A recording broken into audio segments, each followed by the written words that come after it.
欢迎大家回到我的频道。今天呢，我有一个非常特别的嘉宾，因为他是从香港过来，而且有看过《通灵之王》的第一季，肯定知道他是谁，就是久仰大名的前三甲《通灵之王》的第一季，阿德师傅。大家好，我叫阿德。其实很多粉丝们都不知道你的背景是什么，你可以介绍一下自己吗？我是一个能量的导师，我就是所有的教学就是为了让每个人不要外求，就是走进自己的内心，发挥自己的最大價值，也講廣東話。就發揮自己最大嘅價值，而唔好成日都外求。呢一個就係我所有嘅教學嘅理念啦。咁我係一個能量導師啦，亦都有一個宗教嘅信仰，就係喺藏傳佛教西藏嗰邊嘅佛教咁樣啦。你信藏傳佛教啊？我藏傳佛教。你手呢啲 tattoo 唔係泰國符文嚟嘅咩？係啦，咁我由細到大呢，我睇嘅嘢都比人多少少啊。咁多少少啦，咁細個唔識嗰陣時驚，跟住聽人哋講啊，哇有泰國符啊、泰國佛牌啊，或者係呢樣嘢信一下，嗰樣嘢信一下，好外求啊。跟住呢，就有好多見到好多靈體啊，或者係神佛菩薩理解唔到嘅嘢，想保護一下自己。由細到大都睇到，咁就去試下呢啲嘢啦。跟住發覺原來呢，要真係自己去念啊、念經啊，或者冇念啊，呢啲都係好表面嘅嘢，就維持唔到，可能2-3日又翻原始咁樣嘅狀態。呢一個就係我由細到大嘅經歷咯。然後很多人就講，因為是9運火年，然後導致很多這種所謂的亂象會出來。他剛才有講到的，就是不要外求，何為不要外求？然後你是怎樣一個態度看待這種亂象呢？我點樣去睇而家呢個火運啊，或者係有好多人講能量啊，或者係本身唔係做能量都講緊能量啊，甚至係而家身心靈呢個行業越嚟越出名，越嚟越多人去做。咁其實我會覺得呢一個行業係非常之好嘅。點解呢？呢一件事啊係非常之好。點解呢？即係代表呢個身心靈行業係越嚟越多人去接觸到，或者係或者係需求係啦，有咁嘅需求。有好多人佢可能一直都有問題嘅，但係佢唔察覺。但係當佢走進佢自己嘅內心呢，就慢慢知道原來呢個係問題。即係我有啲例子啦，今日同同學都講過啦。佢話佢個朋友呢，本身係一個成日都俾佢丈夫去鬧嘅。鬧啦，成日都精神控制啊、PUA 佢啊咁樣嘅情況，咁樣佢一直都唔覺得有問題啊。但係當上完我個課程上邊呢，咁我同佢講話，你要在意一下你自己嘅感受、你嘅決策、你嘅所有衣食住行都需要理解你自己嘅感受，或者創造你嘅自己嘅價值。跟住佢就發覺，以前成日都俾人鬧，但係唔覺得係問題。但係佢進步咗、內求咗之後呢，原來呢個係一個問題嚟嘅，咁佢就會嘗試去面對呢個問題，而唔係突然間以前冇問題，而家變咗有問題。可是有一些人的覺知可能比較低，就像你剛才舉例子說，那個女生不覺得每天給她老公罵是一件什麼？很正常的，以前就覺得很正常。對，就是她可能上課以後，她突然覺知。感覺好像我其實內心裡面是不舒服的，可是我沒有去面對這件事。他不察覺這個是問題，因為最重要嘅就係佢會覺得男主外女主內，男人係暴躁嘅，好正常。但係而家21世紀男女係平等嘅，有冇女性出去返工，有冇女性出去做嘢都有，所以佢唔覺得呢個問題，佢冇理會到。但係當佢感受我自己都係重要喎，我自己都係要錫自己嘅喎，咁佢咪覺得，咦，我要錫自己，我要理解一下點解你成日鬧我呢？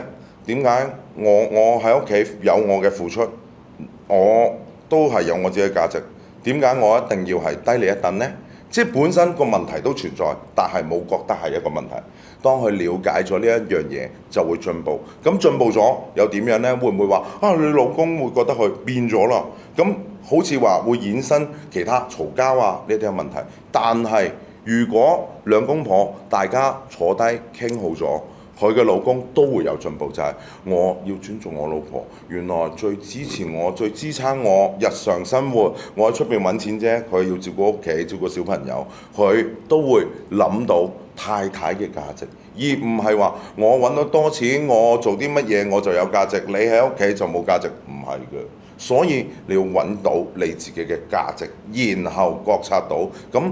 大家明白咗呢樣嘢，兩夫妻咪會更加信任，更加會覺得我背後有人支撐咯。喺呢個世界有好多人都會覺得我自己單打獨鬥，冇人支撐我。點解啊？因為首先第一樣嘢冇相信過任何人，呢個就係內求。你醒覺咗或者係你進步咗，就會有呢個唔同。這樣你對2026年有什麼預測，然後要分享給我們觀眾朋友們的嗎？2026年呢係一個非常浮動嘅年份啦。浮動。浮動。咁啊。赤馬紅羊是嘛？係赤馬紅羊啦咁樣，但係呢，浮動唔代表一定係浮動好，或者浮動一定係浮動差，有好大嘅極端會出現嘅。即係好似我哋成日都講能量，我哋人嘅靈魂係會揚升或者係沉淪咁樣嘅情況，咁就會分開咗好嘅能量同頻嘅共振一批，唔好嘅能量同頻共振嘅一批，所以呢，就會慢慢會有機會有衝突。咁我哋去了解一啲好遠嘅嘢，我唔係搞政治嘅，我唔係去同人哋。同又可以做到一啲大嘅決定嘅，咁我就做好我嘅角色，我將我嘅責任或者我嘅人生 focus 喺自己嘅人生、我嘅工作、我嘅家庭、我嘅圈子，呢一個就係我哋要做嘅嘢。咩赤馬紅羊係可能會有浮動，但係對於我嚟講，其實唔係幾關我事。人生每一日每一個能量都會有嘅，即係好似瑪雅曆法嚟講啦，每一日都會產生能量。咁但係乜嘢能量唔知道，我哋如果知道，我哋就把握就係啦。咁我哋嘅人生係要專注自己，而唔係專注而家人哋嘅政府係點樣啊，人哋嘅政治係點樣啊。其實呢啲遠到都唔關我事。其實做咗任何決策，可能我哋都冇幫助或者冇影響。點解呢？因為喺呢個世界呢，做一個馬評家批評人哋好簡單，但係你望翻自己係唔係一團糟呢？就係咁樣。你睇到人嘅好，但係未必覺察人哋睇到人哋好簡單嘅，人哋好或者唔好，你可以好容易睇到。但係自己係咪做緊同一樣嘢呢？睇唔到。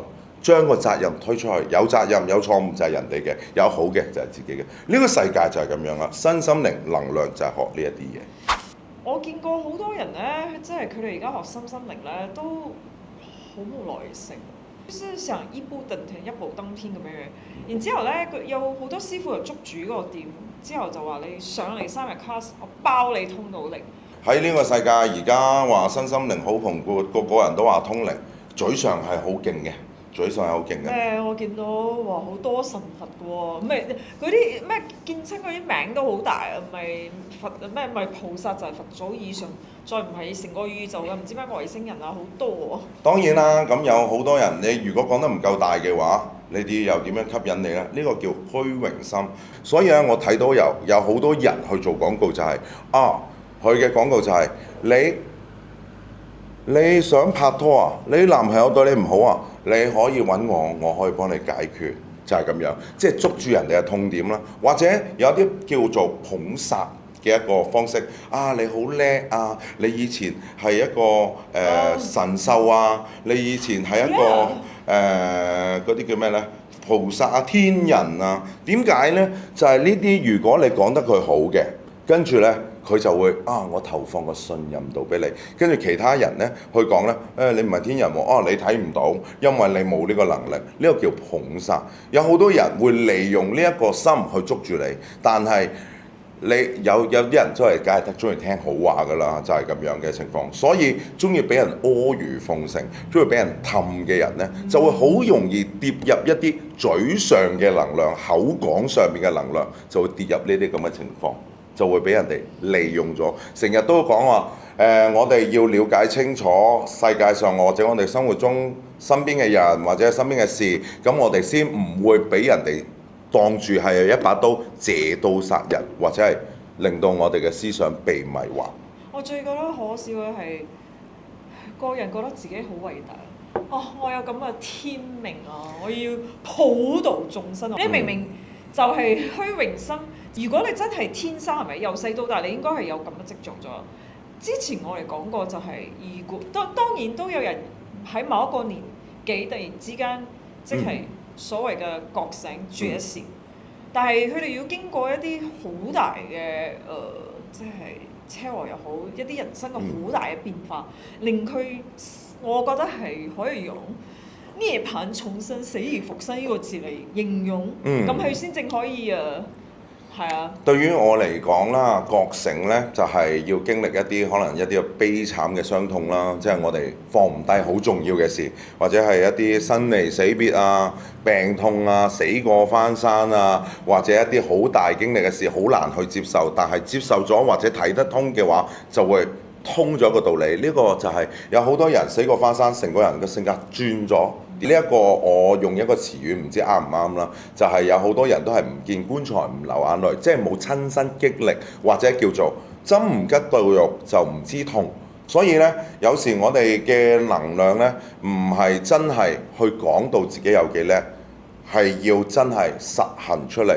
我自己嘅課程入邊呢，我就係教你點樣去做。最主要就係喺你人生當中，你有呢個咁嘅性格，你可唔可以自己都付出少少努力，付出少少誠意去面對你嘅問題，而唔係話我有啲咩你幫我做晒佢啊，個個人都要債㗎啦。俾個錢你，即係應該10蚊啦，真係想好似破財擋災，跟住全部人做晒。其實係咪好多時候係我哋自己本身有問題？其實我首先本身有問題嘅就係，如果係咁樣嘅情況，我哋都唔知，我哋冇呢個智慧去睇得到啦，或者冇呢個智慧去諗得到啦，咁我哋就會依賴別人。呢一個就叫做外求。其實你可以依賴別人，但係你要做好你個 part。你嘅運程冇人需要負責任，除咗你爸爸媽媽，你都係要靠自己去睇清楚。你自己係點樣先？如果你自己都睇唔清楚，你有個目標，所以由能量嗰一 part 就係由覺察開始，而且有好多人係會迷惑你。點解一個人會禍不單行？就因為佢個心唔好，就會喺佢現實當中顯化出嚟。顯化出嚟就係同頻啦。係啦，想行捷徑，因為點解有人想行捷徑呢？就係想我自己，我唔使付出。有人幫我聽就好啦，係啦。但係個鬼牌好快，嗰啲鬼精牌好快喎，即係見過嗰啲好勁嗰啲真係。呢啲如果係涉及一啲外界嘅靈魂或者靈體嘅能量呢，我會叫做魔鬼交易。你交易，你獲取你想要嘅嘢，呢個世界呢好公平嘅，你攞咗你想要嘅嘢，你就會付出翻更加多嘅嘢，同埋如果你捨得咗一樣嘢嘅話，咁你就會得到另外一樣嘢。上天會閂咗你一道門，但係會為你開另外一道門。所有嘅能量其實大家都聽過，或者我嘅説法大家都聽過，但係運用喺一個新興嘅行業，身心靈就會覺得佢講我就要信，就係咁樣。其實方向修煉係出嚟嘅話，你都識背背歌。踏過千山之間，歷練路近還誰笑？